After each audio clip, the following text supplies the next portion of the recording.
Karena tadi malam Tom ini ramai betul dibahas di debat ya Tom ya.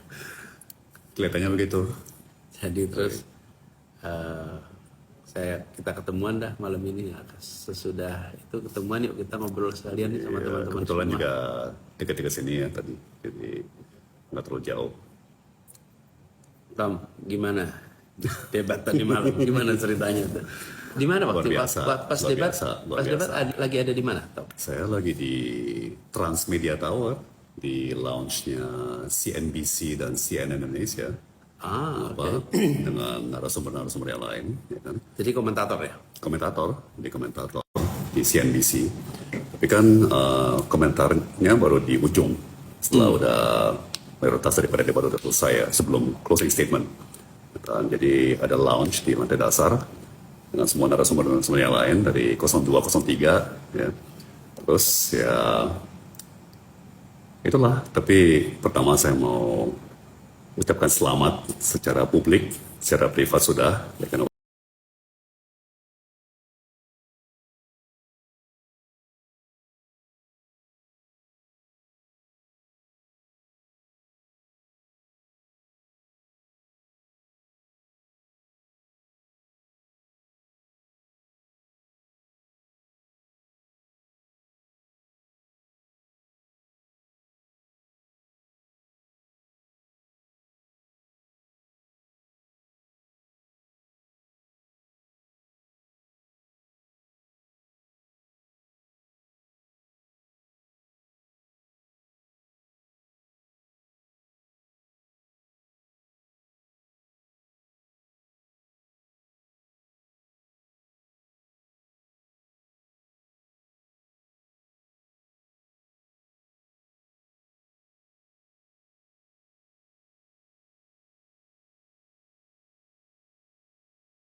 Pengen tanya balik nih, boleh?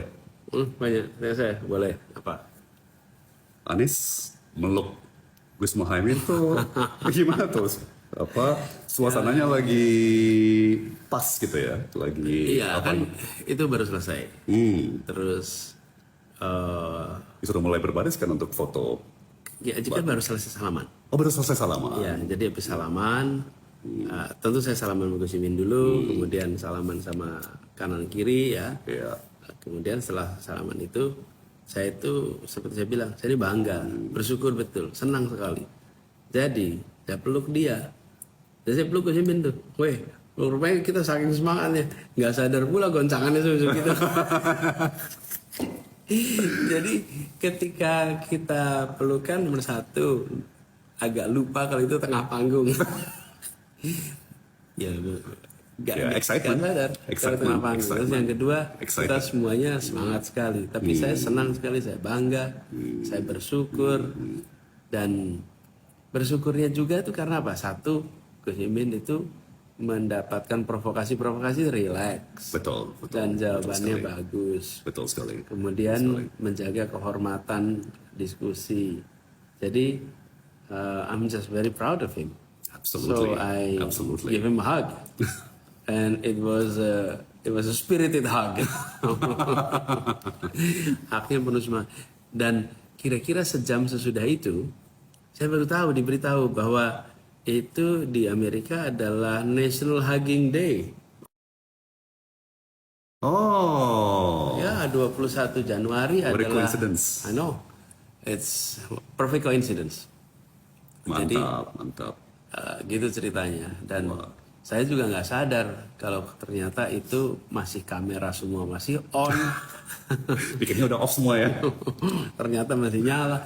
Jadi ketika saya selesai, kemudian ada pertemuan dulu. Di tempat pertemuan tuh semua orang cerita, tadi nonton tuh. The big hug. The big hug.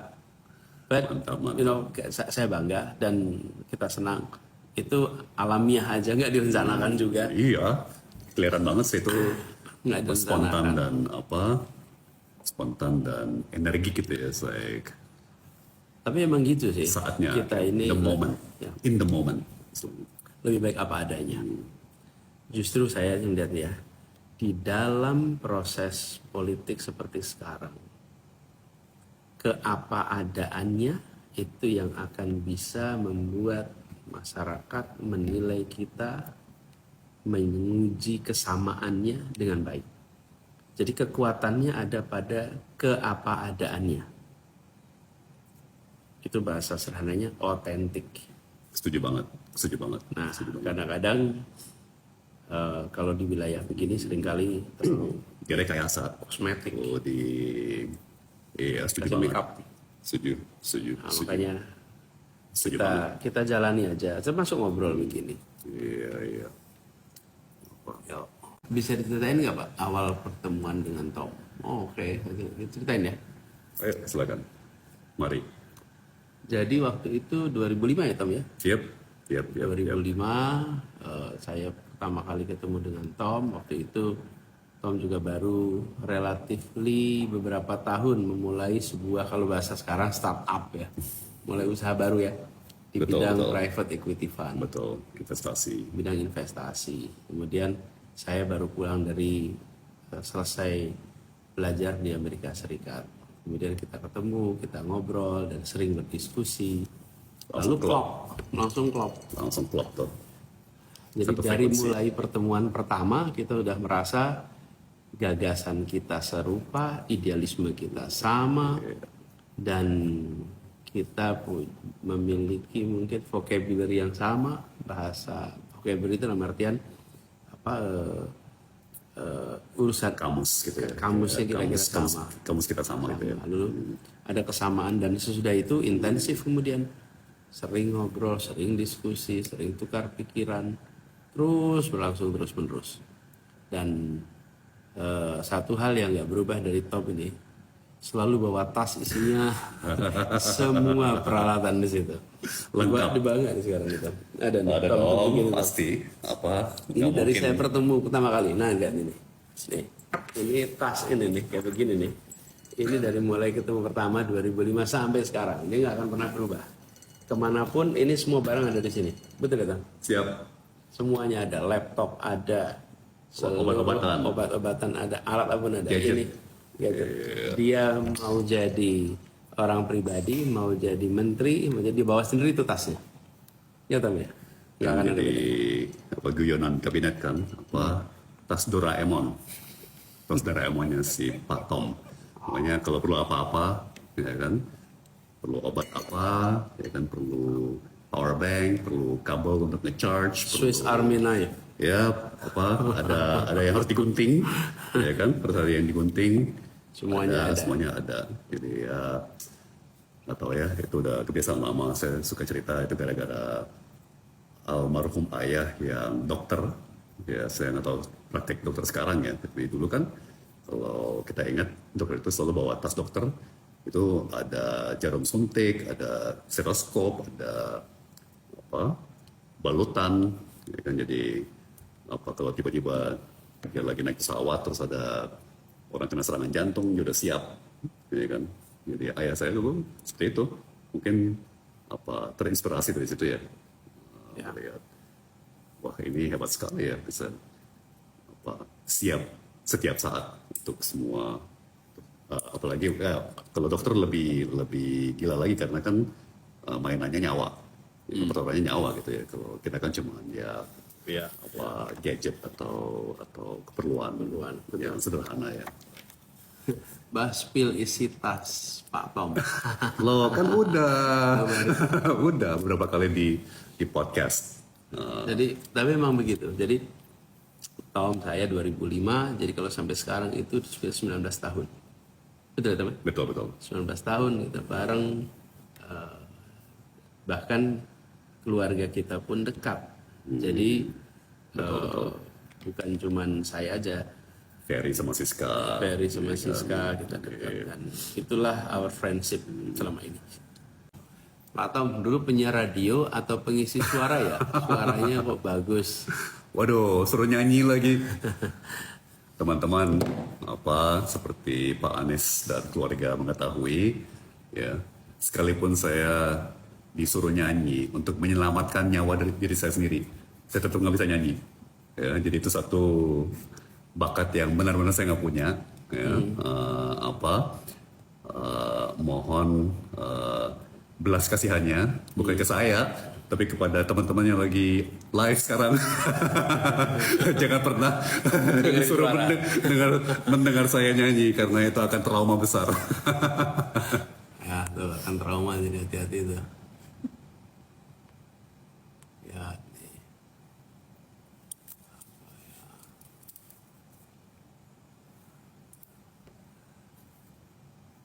Pak Tom, gimana sih biar semangat belajar? Kadang ada di fase jenuh. Oke, nih kita perlu respon nih. Ada yang Ini lebih Anies daripada saya. Anies kan yang berkarir di pendidikan, mendidik. Tapi mungkin saya bisa tambahin nanti. Gimana menurut Anies? Gini, kalau belajar jenuh, take a break dulu. Jadi ya memang manusia itu ada jenuhnya. Kalau udah jenuh begitu, jangan dipaksakan. Istirahat dulu sebentar. Tergantung belajarnya bagaimana. Ini maksud saya gini. Apakah lagi nyiapin ujian untuk bulan depan, kemudian kita belajar terus-menerus, nah nanti breaknya bisa sehari. Kalau mau sesuatu yang sedang akan kita kerjakan untuk minggu depan, nanti breaknya mungkin keluar dulu, ketemu teman, ketemu saudara, ngobrol, bikin suasana baru. Habis itu belajar lagi. Jadi kalau sudah jenuh ya break dulu, habis itu belajar lagi. Tapi jangan ambil break terlalu lama, nanti mulainya lagi susah. Jadi breaknya itu secukupnya, habis itu mulai lagi, secukupnya lagi. Terus bagaimana menghindari supaya tidak jenuh? Dari awal memang dibuat ada istirahat. Saya selalu bilang sama anak-anak kalau pada belajar, baca 2 jam, habis itu istirahat. Kalau di rumah ya, ke dapur, cari minum, cari snack, cari makan, jalan-jalan ke taman, mulai lagi. Nanti 2 jam lagi istirahat lagi. Jadi jangan belajar itu terus non-stop, akhirnya nanti lelah. Dan kalau ada break begitu, ya memang kita selalu membutuhkan ruang untuk jeda. Mata ini ketika kita belajar, baca misalnya, itu terakomodasi terus. Fokus, habis begitu break dia akan lihat jauh, dia akan bikin suasana beda sehingga mulai lagi lebih nyaman. Benar-benar banget tuh, setuju banget. Jadi belajar itu kan lebih kayak maraton, bukan sprint ya. Jadi harus di segmentasi. Disegmentasi ya kan, dengan jeda-jeda istirahat supaya menyegarkan kembali ya. Apa, jangan terus-terusan. Ya, pokoknya belajar itu pada akhirnya ya tidak ada rumus yang sama yang bisa dipakai semua orang. Nah itu diingat tuh. Jadi apa yang mungkin buat orang lain pas belum tentu buat kita pas. Kita harus cari ritme yang paling pas untuk kita sendiri. Ya. Pak Anies kacamata udah baru kah? Ya, udah baru pas habis kejadian. Jadi begitu kejadian rusak. Jadi, Tom, I don't know you know this. I didn't notice the new glasses, but I saw the story. I saw the story. Yeah, yeah. It was, I mean, new, but Yeah. the same style. Iya, makanya. Sama. Ada yang tanya nih, besok bener ke Bantul, Mas Anies? Ya betul, besok rencana pagi di Bantul. Sebenarnya besok itu harusnya ada acara desak Anies di Jogja. Nah, tapi tempatnya udah dapat izin, ini barusan tadi dapat kabar. Rupanya izinnya dicabut. Jadi udah dapat surat izin dari pengelola, sound lagi dipasang, tapi tengah-tengah proses persiapan buat besok ditelepon izin dicabut. Jadi sekarang teman-teman di Jogja sedang mencari tempat baru. Jadi kita tetap semangat. Namanya juga desak Anies kan terdesak juga nih begini. Nyari tempatnya aja didesak gitu kan. Apalagi nanti diskusinya. Tapi saya sering bilang nih Tom sama kan ada yang tanya gimana Pak ngadepin tekanan-tekanan begini.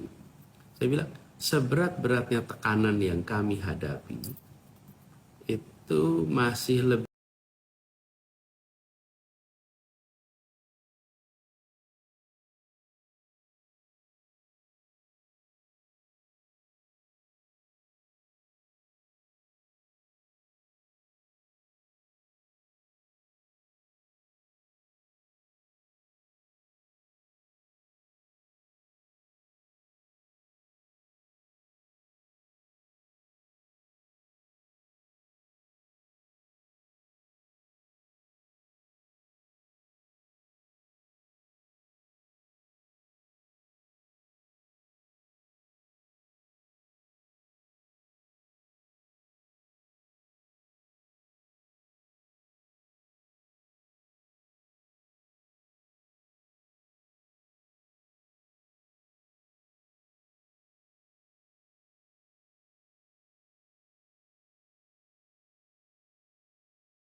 jadi besok 23 di Jogja.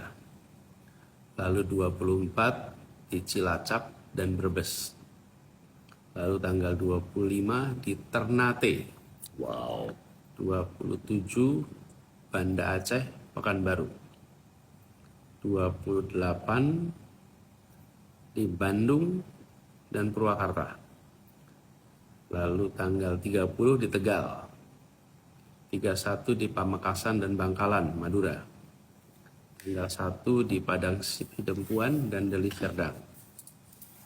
tanggal 5 di Manado, dan Kota Mobagu di Sulawesi Utara. Terus di Semarang. Tanggal 6 di Mataram, NTB. Tanggal 6 di Makassar. Jadi Mataram dan Makassar. Tanggal 7 di Pontianak sama Samarinda. Tanggal 8 Cianjur sama Garut. Tanggal 9 Pasuruan. Tanggal 10 di JIS. Betul. Penutupan. Penutupan Jadi kampanye. minggu depan itu rata-rata 2 kota sehari. Luar biasa. Jadi Luar biasa. buat teman-teman yang kebetulan berada di kota-kota itu atau sekitar situ, welcome to join. Jadi seru. Apa nih? Nikah dulu atau mapan dulu? Oh, pertanyaan itu ya. You're fast. Kebetulan aja lagi lihat. Oke, Tom, apa jawabnya tuh kalau ada yang tanya gitu? Nikah dulu atau mapan dulu? Nikah dulu. Hmm. Serius.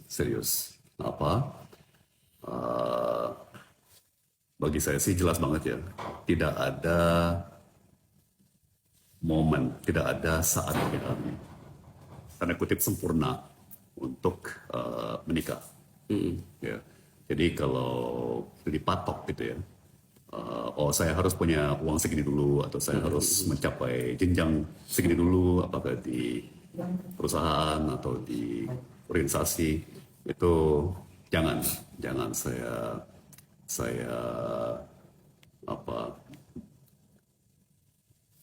kalau nasihat saya sih, kalau merasa sudah menemui jodoh yang benar-benar tepat, terjang udah.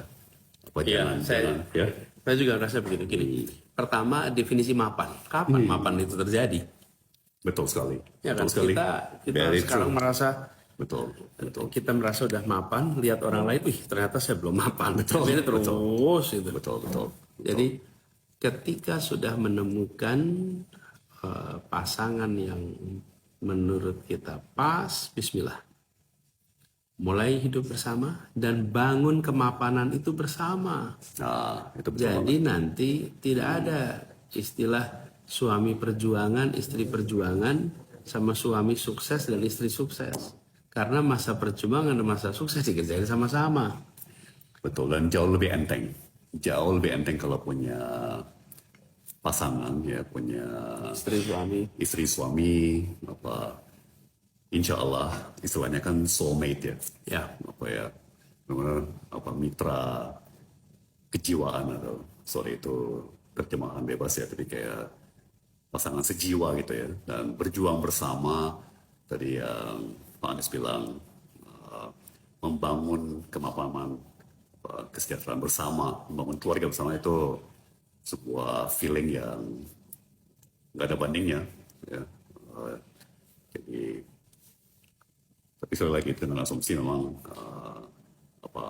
jodohnya cocok ya, pasangannya tepat. Kalau nggak tepat, jangan dipaksakan, menurut saya. Tapi itu yang jadi patokannya, bukan pencapaian dari segi keuangan. Betul. Atau dan gini, karir. Saya itu selalu pesankan ya, teman-teman pengajar muda Indonesia Mengajar, kalau mereka sudah pulang dari pengajar, sebenarnya bertugas ya. Kemudian saya akan menganjurkan mereka untuk mulai berkarir dan termasuk juga untuk mulai mencari beasiswa untuk pendidikan lebih tinggi. Tapi saya selalu dalam pesan-pesan saya menegaskan, rencanakan perjalanan hidup sebagai pasangan suami istri. Rencanakan perjalanan hidup sebagai keluarga. Jangan sampai kita melakukan semacam langkah untuk kehidupan kita, lalu kehidupan itu berubah karena menikah. Seakan menikah itu bukan bagian dari rencana. Misalnya begini, saya dengar, ya karena saya menikah jadi saya akhirnya berhenti kerja. Ya karena saya menikah akhirnya saya berubah pekerjaan. Jadi menikah itu harus memudahkan hidup, bukan menikah malah menyulitkan hidup.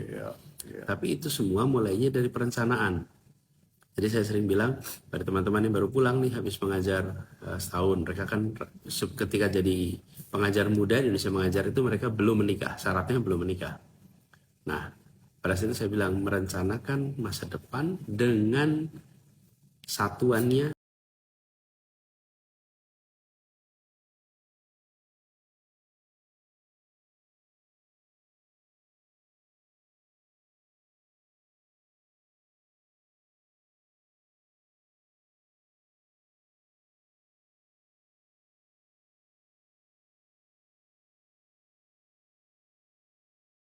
Pak Anies dan Pak Tom, bagaimana caranya bisa menjadi pintar, pandai, dan sukses? Itu bawa Pak Aye Gucci aja. Gimana Tom? Rumusnya Tom? Waduh, ya pertama yang tadi Anies bilang ya, tidak ada satu rumus untuk semua. Sejuta sukses, hemat saya ada sejuta rumus. Tapi sudah pasti kan prinsip dasarnya kerja keras, pasti work ethic, ya kan gimana pun juga harus kerja keras. Kalau mau benar-benar sukses ya, kalau benar-benar serius mau sukses, tidak bisa lepas dari kerja keras. Kedua, kalau saya melihatnya tuh zaman sekarang nih ya, zaman sekarang. Kan sekarang udah ada Google, ya, yang Anies pernah sindir pada suatu saat. Ya kan ngapain kita terlalu hafal-hafal yang terlalu singkatan ataupun ya hal yang sangat teknis, karena sekarang kan ada Google. 30 tahun lalu nggak ada yang namanya Google, ya kan. Sekarang bahkan ada AI, ada ChatGPT dan sebagainya. Yang menjadi penting atau menjadi semakin penting itu soft skill. Dan soft skill seperti kemampuan berkomunikasi, trust, ya kan, kemampuan untuk membuka diri, untuk percaya dengan orang dan dipercaya oleh orang. Nah, jadi kan kita suka ngomong ya, Pak Anies, bahwa trust is a two-way street. Ya kan? Jadi bagaimana membangun hubungan antar kolega, antar rekan kerja, antar teman yang saling trust ya. Ya, saya berasumsi bahwa ijazah sekolah semuanya jelas ya, tapi nasihat-nasihat tambahan gitu ya di luar yang mendasar gitu ya. Bahkan semakin besar ambisi kita, semakin tinggi target yang kita mau capai, ya, sering kali orang ilmu manajemen bilang nomor 1 dan 2 dan 3 adalah komunikasi. Ya kan, jadi kemampuan berkomunikasi, itu luar biasa. Jadi ada satu, maaf dikit lagi saya kembalikan ke Pak Anies, tapi ada satu profesor di MIT kalau nggak salah ya. Jadi dia bilang sukses karir itu akan ditentukan oleh 3 faktor. Ya, seberapa pandai Anda bicara, seberapa pandai Anda menulis, kemudian baru seberapa pandai Anda berpikir. Ya. Karena kegiatan manusia, apakah bisnis, apakah di luar bisnis ya, pemerintahan, ya yang menjadi medium interaksi kan bicara. Ya. Jadi orang hanya bisa pertama menilai dari kecanggihan berbicara, berkomunikasi. Ya, nggak ada gunanya punya ide yang cemerlang kalau tidak bisa dikomunikasikan dengan baik, ya, meyakinkan. Itu interaksi kita banyak kan verbal. Kedua, interaksi melalui tertulis. Ya kan, nggak ada gunanya punya ide yang paling cemerlang kalau tidak bisa dikomunikasikan secara tertulis dengan baik gitu ya. Baru intelek dan kualitas pemikiran ya. Karena sekali lagi nggak ada gunanya kalau hanya di kepala. Ya, harus bisa dikomunikasikan. Nerusin aja yang saya bilang Tom tadi. Kan dia tanya sukses nih. Jadi seringkali sukses apa sih sebut sukses itu? Mungkin sukses itu salah satunya adalah berhasil meraih yang direncanakan. Nah itu sukses. Kalau tidak direncanakan berarti bukan sukses, kira-kira gitu. Jadi menang lotre itu bukan sukses tuh. Kalau kaya karena lotre bukan sukses. Tapi kalau merencanakan, lalu kemudian diusahakan, ada kerja keras, dan tercapai, nah itu sukses. Nah, kemudian nerusin yang sampaikan Tom tadi. Jadi bagi saya, kita, Tom, dan lain-lain, yang penting itu tadi disampaikan, membuat kita ini punya kesiapan. Apa sih kesiapan itu? Punya kompetensi, yang tadi disebutkan, punya skill, punya karakter. Jadi ada karakternya. Karakternya apa? Karakter kerja keras, kerja tuntas, ulet, tangguh. Itu karakter kinerja. Lalu karakter moral. Apa karakter moralnya?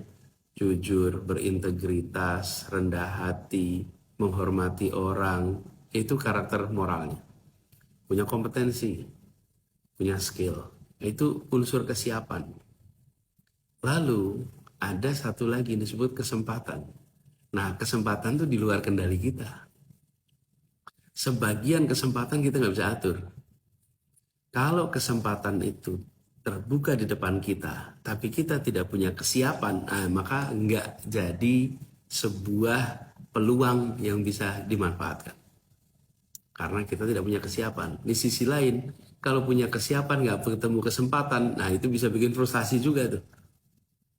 Tapi begitu kita punya kesiapan, begitu ada kesempatan terbuka. Terus tadi ada yang tanya di situ, saya lupa tadi namanya siapa. Karena kan Tom cerita soal trust. Terus dia tanya, how to build trust? Trust itu kalau boleh saya komentar, minimal unsurnya ada 3. Apa yang membuat seseorang itu dipercaya? Nomor 1, dia punya kompetensi. Kalau tidak punya kompetensi, nggak dipercaya. Misalnya nih, ada yang mau datang ke saya. Atau gini, Tom saya boleh nggak pinjam mobilnya? Saya ngomong ke Tom. Oh, Tom pasti tanya, Anies bisa nyetir nggak? Udah berapa tahun nyetirnya? Ya, punya SIM nggak? Bisa nyetir nggak? Nomor 1 ditanya kompetensi. Saya kompeten nggak? Kalau saya nggak punya kompetensi, dia nggak akan percayakan itu kuncinya ke saya. Karena saya nggak punya kompetensi. Jadi nomor 1 untuk bisa dapat trust harus ada kompetensi. Terus yang kedua, yang buat orang itu dipercaya apa? Kalau berintegritas, integrity. Dengan ada integrity, maka saya akan tahu yang dia katakan adalah yang dia perbuat. Itu utuh. Yang dia pikirkan adalah yang dia katakan dan yang dia perbuat. Itu integritas. Unsur ketiga adalah intimasi, kedekatan. Kalau kompeten, berintegritas, nggak ada kedekatan, bangun trust itu sulit.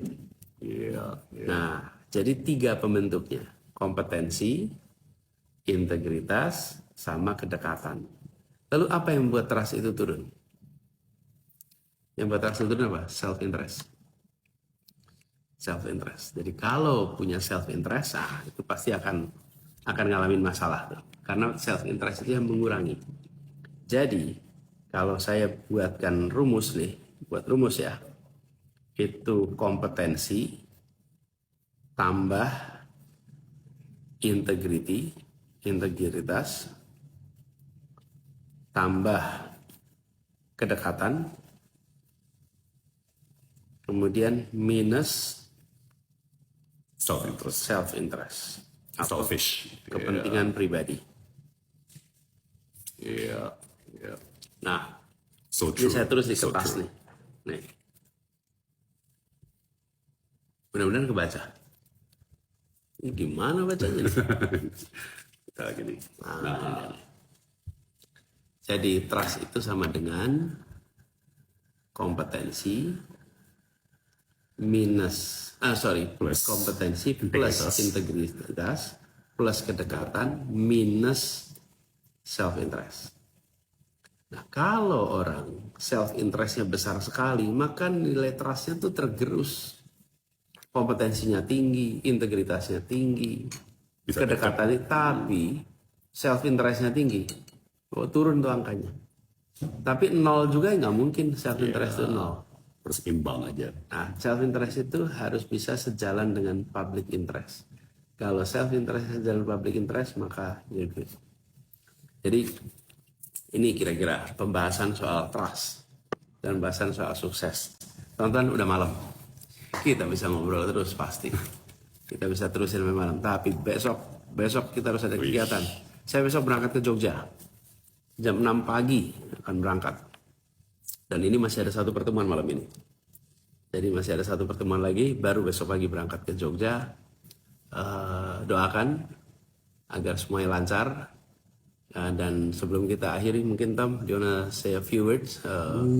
Last remark before we ended our live session at TikTok. Ya, terima kasih semua pertanyaan-pertanyaannya, teman-teman juga waktunya, perhatiannya, kita sudah memasuki periode kampanye terbuka, ya, dan kayaknya debat cawapres makin seru ya, makin intens, makin seru, dan cuma tinggal satu debat lagi ya, yang terakhir. Jadi kayaknya udah saatnya ya bersiap-siap untuk memproses semua yang kita saksikan dalam kampanye dengan dalam proses pemilu, dan semakin dekat ya saatnya untuk menentukan pilihan. Masih ada waktu, tapi ya terima kasih atas sikap partisipatif ya dalam pesta demokrasi ini ya, yang memang begitu penting dalam menentukan masa depan. Dan kayaknya yang ini bagi saya ya historis, bukan cuma karena keadaan dalam negeri, tapi juga keadaan internasional ya. Ini memang tahun-tahun yang begitu menentukan dari berbagai sisi, mulai dari krisis iklim sampai kondisi geopolitik. Jadi siapa yang menjadi pemimpin Indonesia tahun ini akan punya dampak besar sekali ya pada nasib dunia dan kawasannya. Insya Allah mudah-mudahan terjadi perubahan. Dan buat teman-teman semua yang sekarang sedang bersama-sama di live TikTok ini, terima kasih sudah ikut. Terima kasih sudah ikut mendengarkan, terima kasih sudah ikut hadir. Dan apapun yang sedang dikerjakan, kerjakanlah dengan cara yang terbaik, dengan hasil yang terbaik yang kita bisa. Yang udah dikerjakan disyukuri, yang belum dikerjakan dipersiapkan untuk dikerjakan. Ini adalah awal tahun akhir kemarin kita bikin komitmen untuk punya capaian-capaian, pastikan on the right track. Kemudian jangan lupa, kalau boleh usul bagi yang masih bersama orang tua di rumah, selalu jadikan kesempatan untuk bersama dengan orang tua prioritas. Yang jauh dari orang tua, doakan orang tuanya. Dan buat orang tua ikut mendengarkan, doakan anaknya. Jadi perasaan kebersamaan dengan keluarga terus dijaga. Insya Allah dengan keluarga yang saling peduli, dekat, maka kehangatan itu akan tercermin dalam ketenangan dalam keseharian. Tenang menghadapi pekerjaan, tenang saat belajar. Kenapa? Karena di keluarganya juga tenang. Itu kita bangun sama-sama. Doakan teman-teman, jalan 2 minggu ke depan saya akan banyak keliling. Mudah-mudahan nanti kalau malam kita sempat live lagi. Oke, Tom, kita akhiri di sini. Terima kasih buat semuanya. Salam hangat, salam hormat. Sampai jumpa di live TikTok berikutnya ya. Thank you. Assalamualaikum. Assalamualaikum. Selamat malam. Om Tom Lembong bilang RAWR dong. Apa tuh? Itu kayak gimana ya? Kayak macan gitu. Suara singa, suara macan. Oh, ROWOR tuh gitu tuh. Roar, roar. Roaring. Oh, Nggak sanggup, aku nggak sanggup, maaf. oke. Dikira ini singkatan apa itu? Huruf besar semua. RAWR kayak SGIE gitu ya. Apa? Nggak. Itu kayak suara macan. Sebentar. Oke. Kita lihat lagi. Mana lagi?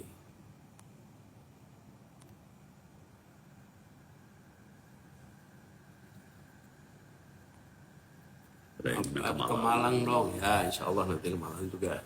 Mantap, mantap. Salam dari Padang.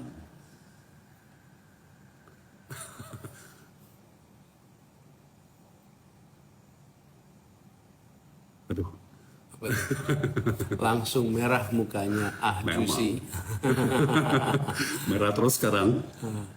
Seharian merah terus. Tadi malam gimana tuh? Apa ngikutin timeline ya tadi Oh malam? my god, oh my god. Apa nggak nyangka, benar nggak nyangka, ya kan? Ya kan spontan aja, kayak seperti yang tadi saya cerita, apa? Nggak tahu kenapa tiba-tiba kayak banjir memori-memori indah. Ya kan dulu jadi penulis pidatonya Pak Presiden, ya kan? Mendampingi beliau ke mancanegara, kasih butir bicara, ya kan yang tadi Anies bilang hal-hal yang harus dipertimbangkan dalam meeting bilateral segala macam kan. Terus kan saya tweet aja tuh apa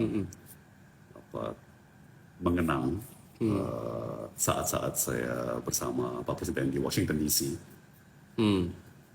Ya nggak kepikir sih banjir komentar, banjir apa reposting dan retweet dan sebagainya ya. Jadi, sampai tadi pagi makanya saya saking terkesima ya kan sampai jam 3 pagi baca-baca sampai jam 3 pagi nggak bisa stop kecanduan saya baca, oh my god, karena komentarnya lucu banget. Oh my god, komentarnya dahsyat ya. Kita tahulah nggak ada yang bisa ngalahin orang Indonesia kalau soal guyon dan kreativitas ya. Jadi